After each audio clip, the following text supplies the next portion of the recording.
everyone, welcome back to the Hockles and Hockey Podcast. My name is Sarah. If you're new here, this is the show where we talk about all things hockey, the what knows, the who knows, and everything in between. And playoffs continue on, so we're doing just a little update on how things are going, how my bracket's turning out, which, spoiler alert, pretty good at my predictions, only off by a few, but we'll get into that. Like I mentioned last episode, I am going to tell you like when I'm filming this. So I am filming this on Tuesday, May 5th. So Cinco de Mayo. And so now we have officially gone into round 2 of the playoffs. I am so excited. I already watched the Avs and Wild game the other night, as well as the Knights and Ducks. Kind of still mad about that one. Not for the Ducks. I just don't like Vegas. But yeah, playoffs have been very interesting, to say the very least. But we'll get into that. Let's just first get the formalities out of the way. Fun drink. I actually have red wine this time. I was in the mood for a Zinfandel because it has been very cloudy and gloomy up here in Northern California. So I wanted wine that matched the weather, which is very fitting because last episode I had a white wine because it was really nice and sunny, and now I have a red in a unmarked cup because it is gloomy and cold. So yeah, grab a fun drink, grab a snack. We're just going to talk about playoffs and do a hockey and chill style episode for this week. Your girl's got a lot going on, and that's all I'm going to say about that. So let's just get right into playoff talk. Cheers. So if you'll remember this from last episode, this is mainly for my video version people. I'm holding up my fun little bracket that I made. If you're looking at it and you're thinking, man, it looks kind of rough, Sarah. A 3-year-old took it upon himself to, have some creative liberties with it. There was a bunch, I tried to fix it, but there was a bunch of of the other team magnets in the middle. I'm kind of surprised that he didn't fuck up the actual the actual bracket itself. It was more so just the middle part. But yeah, so let's go ahead. First I'll go over again who I had picked, and then I'll go over who actually won and went on to the next round. So first we'll go with the very, very obvious between LA and, random Columbus Blue Jackets magnet that I forgot to grab. Anyway, sorry. What was I saying? Oh, Avalanche and Kings. Of course, I had Colorado going, which they did. So I'm going to go ahead and mark this one as a win.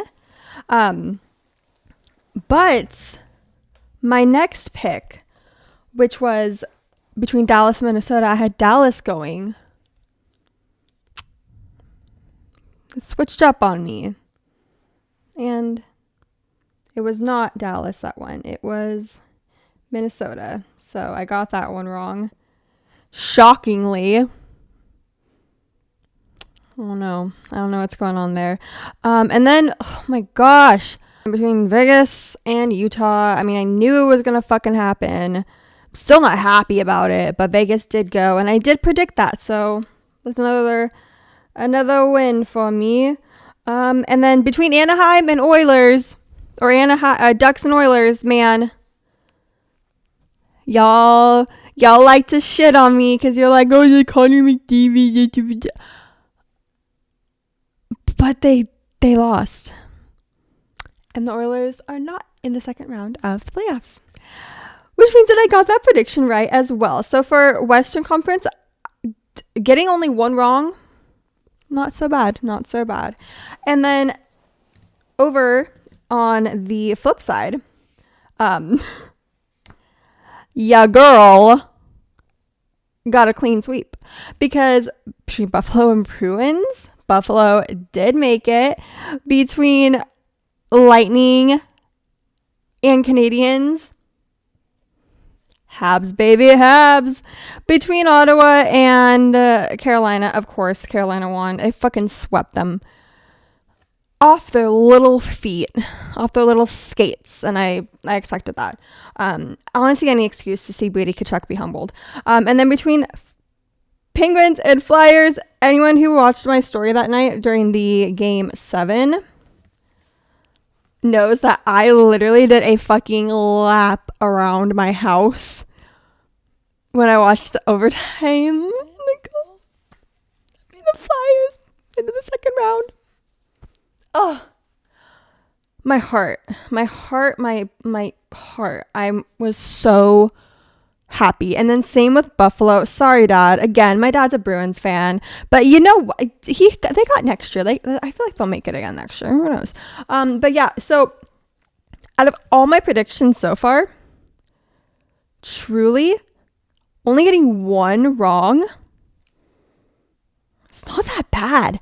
I kind of shocked myself with this year's. But you know what? Again, we are only in the second round, like the very, very beginning of the second round right now. So things could change. Things could definitely change.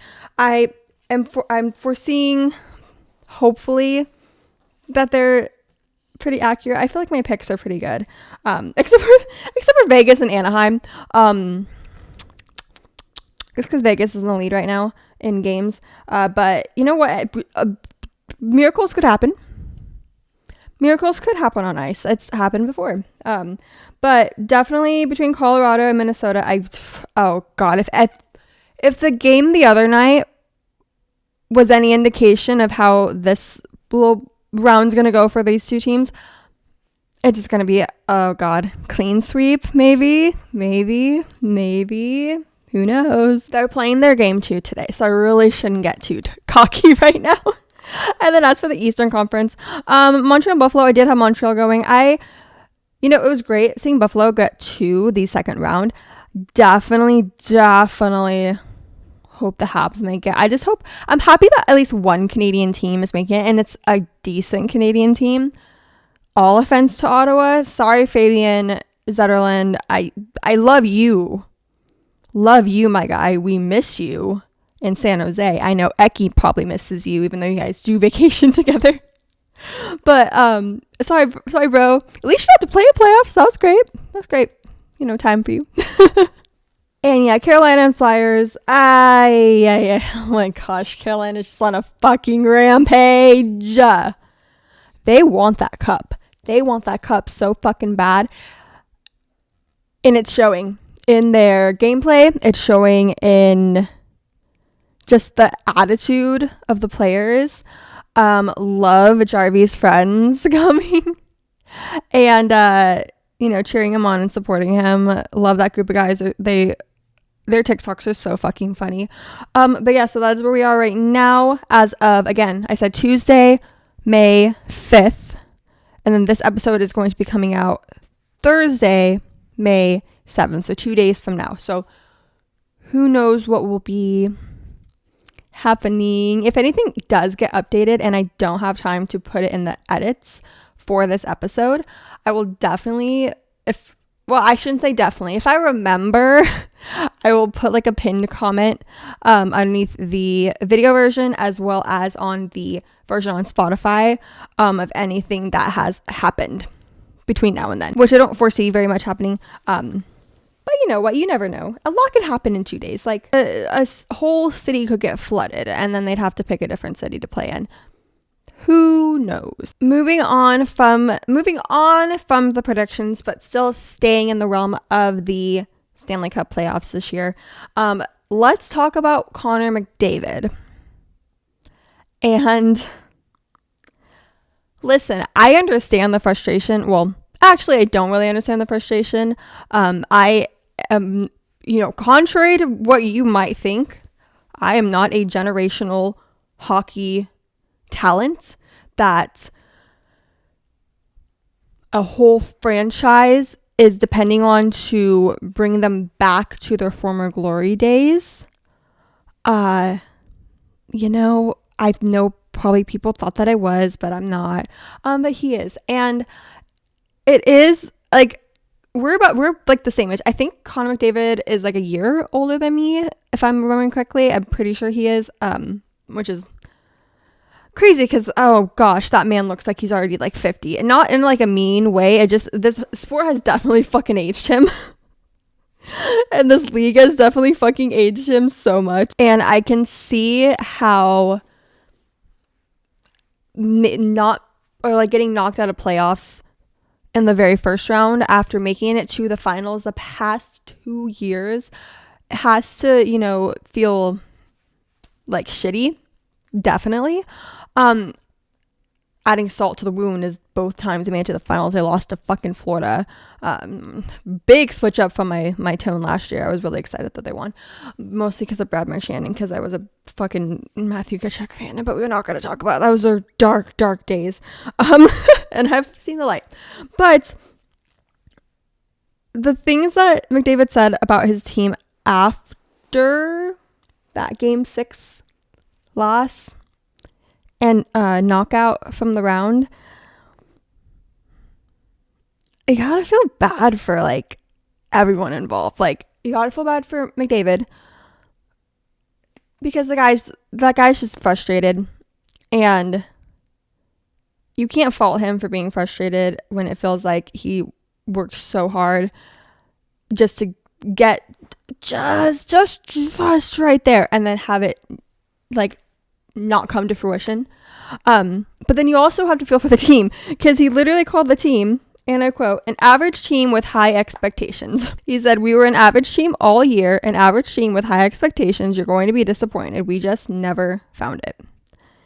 Ay. He also went on to say that he has been searching for consistency all year and obviously didn't find it here at the playoffs. Which, again, I see both sides, and you can feel free to disagree with me, and you can think that he's a piece of shit, or you can think that he's, valid for his concerns and for his, not concerns, but for his comments, I guess is the better word for it. And man, that was just it's always interesting to me when teams like a captain or just a very well known and then very good player of a team not disses their franchise, but definitely says something not so good about their franchise or good about their team. Because, it's not just him that got knocked out. It was that whole fucking team that got swiped by the Duckies. It's like I said, if they can just find a good goalie, I think that will improve them as a team even just a little fraction. Maybe not tremendously, but they just have not found someone who has stuck. And I think that that's where it's at, because I was watching the Ducks and Oilers games 1 through 6, and the entire time I'm just thinking, what the fuck is going on? Like, Ducks, great job, phenomenal playing. Dostal, the Ducks goalie that's been playing mostly in the playoffs, doing very, very well, doing good work. But it felt like I wasn't watching the Oilers when I was watching the Oilers. It felt like I was watching an entirely different team compared to when I was watching last year's playoffs and watching all their games then. That just seems like a complete 180. So that's where I say that I get, what Conor McDavid is saying. Again, I feel for the team. I feel for both sides. I feel for the franchise. I feel for the fans. Maybe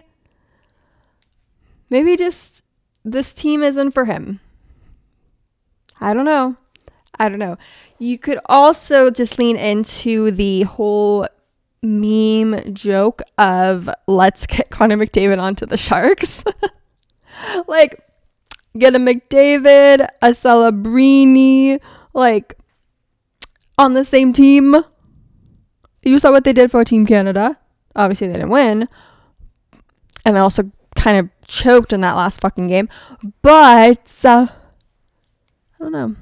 I did see like a mock thing of like, in order to get Conor McDavid, they'd probably have to trade William Eklund, Tyler Toffoli, and 2, I think, first round draft picks for this year. Which also, oh my gosh, I can't believe I completely forgot. Let me finish that other thought first. But that's what we would have to trade hypothetically to get Conor McDavid. I think it'd be a lot more, honestly. But okay, that's over. Let's go back to my little revelation. It's draft lottery day today. That's crazy. It's happening. It actually is happening right now because I'm filming this at 4:00. So it is happening at this moment. You know, that would be fun to, let me look.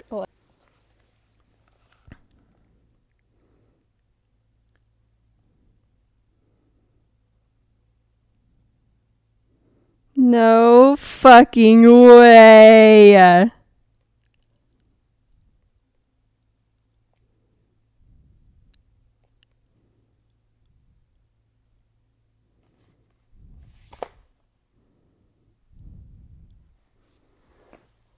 Sorry, guys. Live reaction to finding out that Toronto got the first overall pick. Excuse me? That was a shock. I for sure thought Vancouver. Oh my goodness. Oh, what the helly? I'm not gonna do like live updates for this because I actually do want to go downstairs and continue watching it. Or I guess start watching it because I haven't started watching it. But it says Canucks and Rangers have an 18.2% chance to get the second pick. Ooh. I think for Sharks we're gonna get like either like 8 or 9 at the very least, maybe 10. Just because we got really close to a wild card spot, very close. But our season was like not stellar, but it was way better than last season. That's why we got the number 2, and that's how we got Michael Misa. But oh my gosh, crazy. I can't believe I got that live reaction on recording. I don't know what to do with myself. I guess I can just end the episode here, and then I'll update again if I remember with anything with playoffs. But holy shit, you guys. Fuck. That's crazy. Oh yeah, okay. Let's wrap it up, guys. Yeah, thank you guys so much for tuning in to today's episode. I know it was kind of all over the place. I didn't really have a plan when I was sitting down the film. I just knew that I wanted to talk, and also that I needed to upload this week. So I just wanted to just sit down and film something or record something for you guys. So thank you guys so much for tuning in. If you're watching this on YouTube, please make sure to like, comment, and subscribe to the channel. It does help out a lot. If you're listening to this on Spotify, please make sure to give the show a good rating, and you can also leave a comment on there as well. You can follow the show's Instagram page. It is at Hot Girls Learn Hockey, or you can follow the show's TikTok page, which is at HGLH Pod. I love you guys so much, and I will see you in the next one. Bye.